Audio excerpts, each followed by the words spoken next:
El ingenioso hidalgo Don Quijote de la Mancha. Capítulo 8.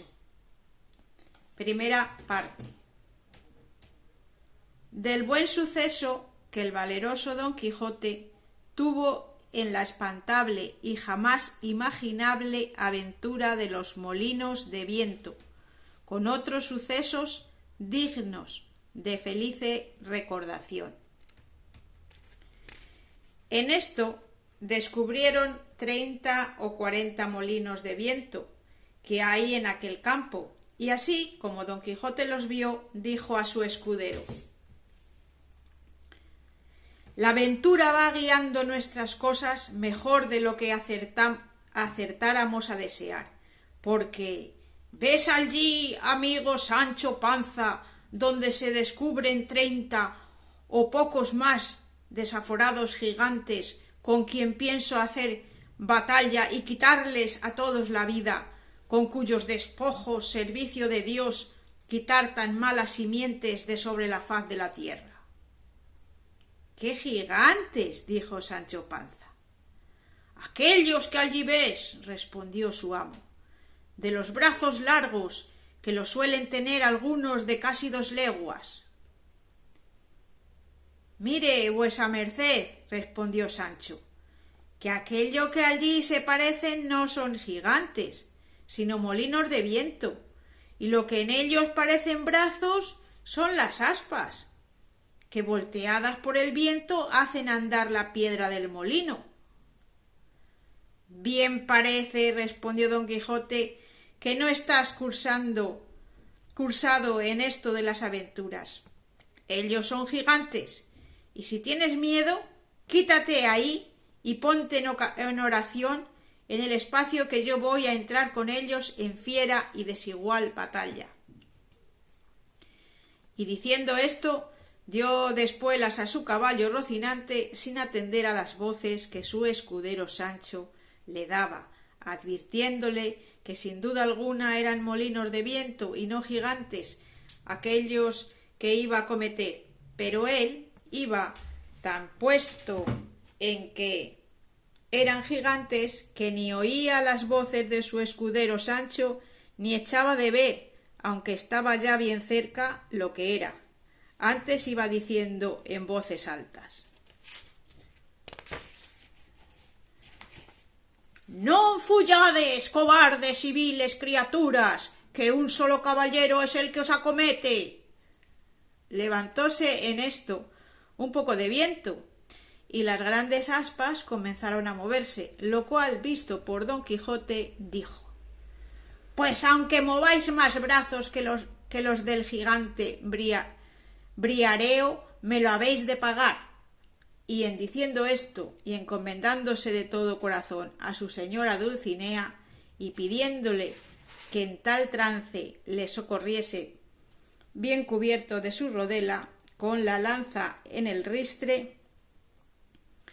arremetió a todo galope de Rocinante y embistió con el primer molino que estaba delante, y dándole una lanzada en el aspa, la volvió al viento con tanta furia que hizo la lanza pedazos,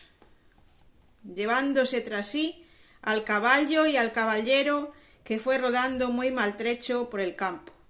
Acudió Sancho Panza a socorrerle a todo el correr de su asno, y cuando llegó halló que no se podía menear, tal fue el golpe que dio con él Rocinante. «Válame Dios», dijo Sancho, «no le dije yo a vuesa merced que mirase bien lo que hacía, que no eran sino molinos de viento, y no lo podía ignorar sino quien llevase otros tales en la cabeza». «Calla, amigo Sancho», respondió Don Quijote, «que las cosas de la guerra, más que otras, están sujetas a continua mudanza, cuanto más que yo pienso, y es así verdad, que aquel sabio Frestón, que me robó el aposento y los libros, ha vuelto estos gigantes en molinos por quitarme la gloria de su vencimiento, tal es la enemistad que me tiene, mas al cabo han de poder poco sus malas artes contra la bondad de mi espada». «Dios lo haga como puede», respondió Sancho Panza, y ayudándole a levantar, tornó a subir sobre Rocinante, que medio despaldado estaba, y hablando en la pasada aventura siguieron el camino del puerto Lápice, porque allí decía Don Quijote que no era posible dejar de hallarse muchas y muy diversas aventuras por ser lugar muy pasajero, sino que iba muy pesaroso por haberle faltado la lanza, y diciéndoselo a su escudero le dijo: yo me acuerdo haber leído que un caballero español llamado Diego Pérez de Vargas, habiéndosele en una batalla roto la espada, desgajó de una encina un pesado ramo y tronco, y con él hizo tales cosas aquel día y machacó tantos moros que le quedó por sobrenombre Machuca, y así él como sus descendientes se llamaron desde aquel día en adelante Vargas y Machuca. Hete dicho esto porque de la primera encina o roble que se me depare pienso desgajar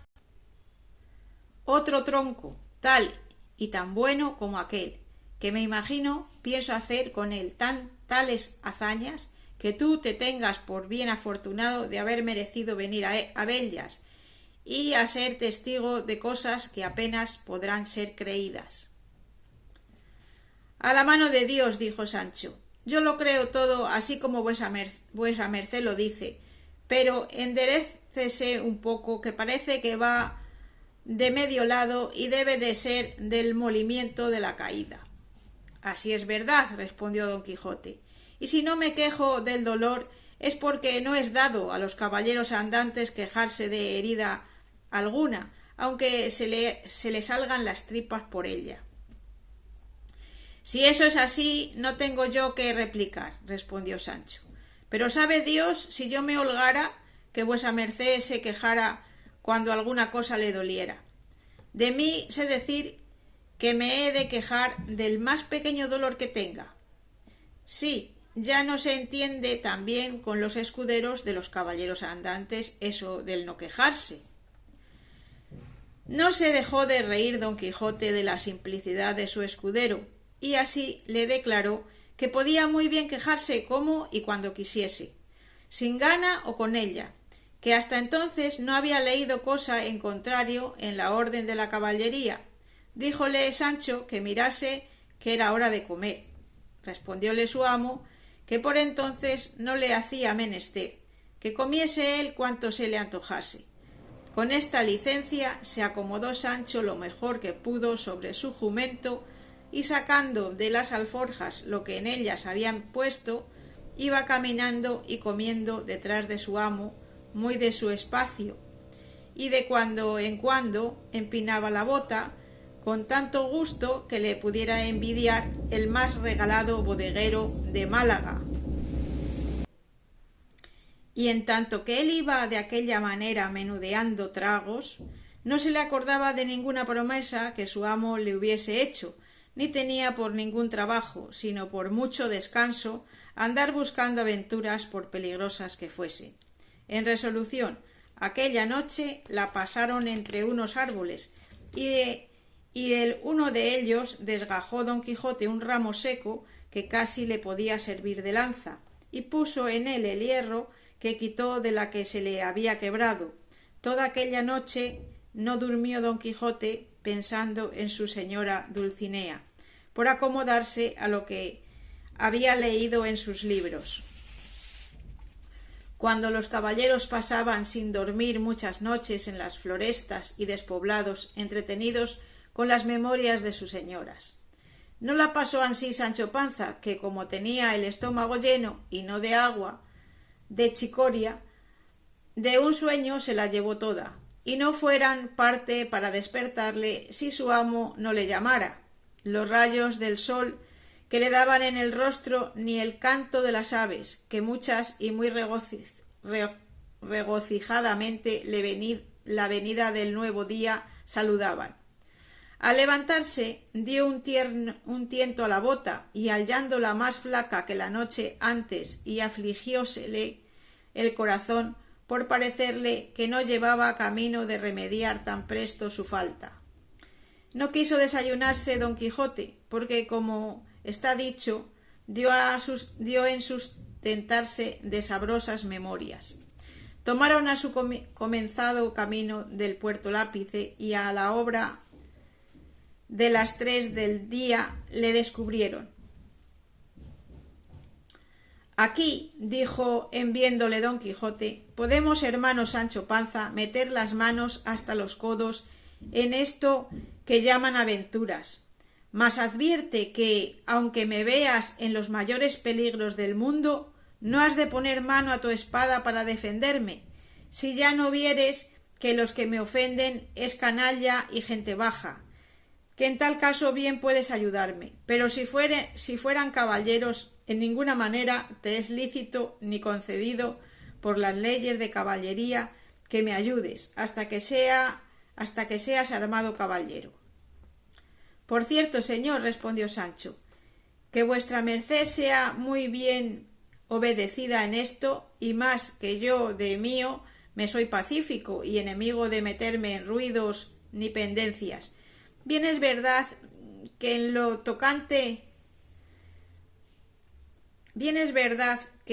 lo que tocaré a defender mi persona no tendré mucha cuenta con estas leyes, pues las divinas y humanas permiten que cada uno se defienda de quien quisiera agraviarle. No digo yo menos, respondió don Quijote, pero en esto de ayudarme contra caballeros has de tener a raya tus naturales ímpetus. Digo que así lo haré, respondió Sancho, y que guardaré ese precepto tan bien como el día del domingo. Estando en estas razones, asomaron por el camino 2 frailes de la orden de San Benito, caballeros sobre 2 dromedarios que no eran más pequeñas 2 mulas en que venían. Traían sus antojos del camino y sus quitasoles. Detrás de ellos venía un coche con 4 o 5 de a caballo que le acompañaban y 2 mozos de mulas a pie. Venía en el coche, como después se supo, una señorita vizcaína que iba a Sevilla, donde estaba su marido, que pasaba las Indias con un muy honroso cargo. No venían los frailes con ella, aunque iban al mismo camino, mas apenas los divisó don Quijote cuando dijo a su escudero: «O yo me engaño, o esta ha de ser la más famosa aventura que se haya visto, porque aquellos bultos negros que allí parecen deben de ser, y son sin duda, algunos encantados que llevan hurtada alguna princesa en aquel coche, y es menester deshacer este tuerto a todo mi poderío. Peor será esto que lo de los molinos de viento», dijo Sancho. «Mire, señor, que aquellos son frailes de San Benito, y el coche debe de ser de alguna gente pasajera. Mire que digo que mire bien lo que hace, no sea el diablo que le engañe». «Ya te he dicho, Sancho», respondió don Quijote, «que sabes poco de achaques de aventuras. Lo que yo digo es verdad, y ahora lo verás». Y diciendo esto, se adelantó y se puso en la mitad del camino por donde los frailes venían, y llegando tan cerca que a él le pareció que le podrían oír lo que dijese, en voz alta dijo: «Gente endiablada y descomunal, dejad luego al punto las altas princesas que en ese coche lleváis forzadas, si no, aparejaos a recibir presta muerte por justo castigo de vuestras malas obras». Detuvieron los frailes las riendas y quedaron admirados así de la figura de don Quijote como de sus razones, a las cuales respondieron: «Señor caballero, nosotros no somos endiablados ni descomunales, sino 2 religiosos de San Benito que vamos nuestro camino, y no sabemos si en este coche vienen o no ningunas forzadas princesas». «Para conmigo no hay palabras blandas, que ya yo os conozco, fementida canalla», dijo don Quijote, y sin esperar más respuesta picó a Rocinante y lanza baja arremetió contra el primer fraile con tanta furia y denuedo que si el fraile no se dejara caer de la mula, él lo hiciera venir al suelo mal de su agrado, y aún mal ferido si no cayera muerto. El segundo religioso, que vio del modo que trataba a su compañero, puso piernas al castillo de su buena mula y comenzó a correr por aquella campaña más ligero que el mesmo viento. Sancho Panza, que vio en el suelo al fraile apeándose ligeramente de su asno, arremetió a él y le comenzó a quitar los hábitos. Llegaron en esto dos mozos de los frailes y preguntáronle que por qué le desnudaba. Respondióle Sancho que aquello le tocaba a él legítimamente como despojos de la batalla que su señor Don Quijote había ganado. Los mozos, que no sabían de burlas ni entendían aquello de los despojos, viendo que ya Don Quijote estaba desviado de allí, hablando con las que en el coche venían, arremetieron con Sancho y dieron con él en el suelo, y sin dejarle pelo en las barbas le molieron a coces y le dejaron tendido en el suelo sin aliento ni sentido, y sin detenerse un punto tornó a subir el fraile todo temeroso y acobardado, y sin color en el rostro, y cuando se vio a caballo picó tras su compañero, que un buen espacio de allí le estaba aguardando y esperando en qué paraba aquel sobresalto, y sin querer aguardar el fin de todo aquel comenzado suceso, siguieron su camino, haciéndose más cruces que si llevaban al diablo a las espaldas. Don Quijote estaba, como se ha dicho, hablando con la señora del coche, diciéndole: «La vostra fermosura, señora mía, puede facer de su persona lo que más le viniere en talante, porque ya la soberbia de vuestros robadores yace por el suelo, derribada por este mi fuerte brazo. Y porque no penséis por saber el nombre de vuestro liberador, sabed que yo me llamo Don Quijote de la Mancha, caballero andante y aventurero, y cautivo de la sin par y hermosa doña Dulcinea del Toboso, y en pago del beneficio que de mí habéis recibido, no quiero otra cosa sino que volváis al Toboso y que de mi parte os presentéis ante esta señora y le digáis lo que por vuestra libertad he fecho». Todo esto que Don Quijote decía escuchaba un escudero de los que el coche acompañaban, que era vizcaíno, el cual, viendo que no quería dejar el coche adelante, sino que decía que luego había de dar la vuelta al Toboso, se fue para Don Quijote y, asiéndole de la lanza, le dijo en mala lengua castellana y peor vizcaína de esta manera: «Anda, caballero, que mal andes, por el Dios que crióme, que si no dejas coche, así te matas como estás ahí, vizcaíno». Entendióle muy bien Don Quijote y con mucho sosiego le respondió: «Si fueras caballero, como no lo eres, yo ya hubiera castigado tu sandez y atrevimiento, cautiva criatura». A lo cual replicó el vizcaíno: «¿Yo no, caballero? Juro a Dios, tan mientes como cristiano. Si lanzas arrojas y espadas sacas al agua, cuán presto verás que el gato llevas, vizcaíno por tierra, hidalgo por mar, hidalgos por el diablo, y mientes, que mira si otro dices cosa». «Ahora lo veredes», dijo. «Agrajes», respondió Don Quijote, y arrojando la lanza en el suelo, sacó su espada y embrazó su rodela y arremetió al vizcaíno con determinación de quitarle la vida. El vizcaíno, que así le vio venir, aunque quisiera apearse de la mula, que por ser de las malas de alquiler no había que fiar en ella, no pudo hacer otra cosa sino sacar su espada, pero avínole bien que se halló junto al coche, de donde pudo tomar una almohada que le sirvió de escudo, y luego se fueron en uno para el otro, como si fueran dos mortales enemigos. La demás gente quisiera ponerlos en paz, mas no pudo, porque decía el vizcaíno en sus mal trabadas razones que si no lo dejaban acabar su batalla, que él mismo había de matar a su ama y a toda la gente que se lo estorbase.